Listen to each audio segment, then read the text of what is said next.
SSC চাকরিতে আবারও বজ্রপাত।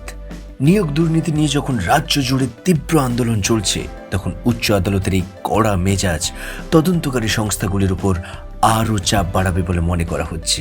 এসএসসি নিয়োগ দুর্নীতির ছায়া দীর্ঘদিনের, বারে বারে আদালতের হস্তক্ষেপ সত্ত্বেও দুর্নীতির শিকড় কতটা গভীরে তা এখনও তদন্ত সাপেক্ষ।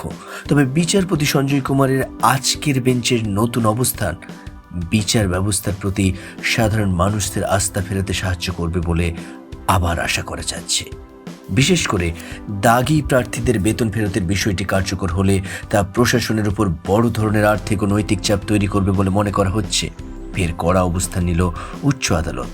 ওয়েমার্কশিট প্রকাশ, দাগি প্রার্থীদের বেতন ফেরত এবং অভিযুক্তদের হেফাজতে নিয়ে জিজ্ঞাসাবাদের দাবিতে দায়ের হওয়া একটি জনস্বার্থ মামলা গ্রহণ করেছে বিচারপতি সঞ্জয় কুমারের ডিভিশন বেঞ্চ। আদালতের এই পদক্ষেপে নিয়োগ দুর্নীতির তদন্তে এক নতুন মোড় আসার সম্ভাবনা তৈরি হয়েছে। শুনানির শুরুতেই বিচারপতি সঞ্জয় কুমারের রাজ্যের ভূমিকার কঠোর সমালোচনা করেন। মামলার মূল দাবিগুলো ছিল অত্যন্ত স্পষ্ট। যে সমস্ত প্রার্থীর নিয়োগ অবৈধ বলে অলরেডি প্রমাণিত হয়ে গেছে, তাদের প্রাপ্ত বেতন রাষ্ট্রীয় কোষাগারে অবিলম্বে জমা করতে হবে।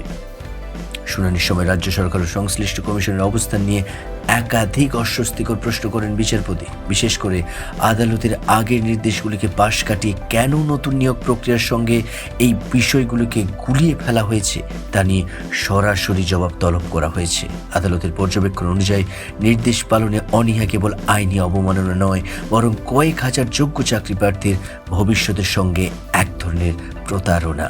বিচারপতি সঞ্জয় কুমার সাফ জানিয়ে দেন, আদালতের নির্দেশ পালনে যে ঢিলেমি দেখা যাচ্ছে তা মোটেই অভিপ্রেত নয়। কেন এখনো ওয়েমার্কশিট সংক্রান্ত তথ্য গোপন রাখা হয়েছে, কেনই বা দাগিরা এখনো পয়সা ফেরত দেয়নি, তা অবিলম্বে রাজ্যকে পরবর্তী হিয়ারিংয়ে জানাতেই হবে।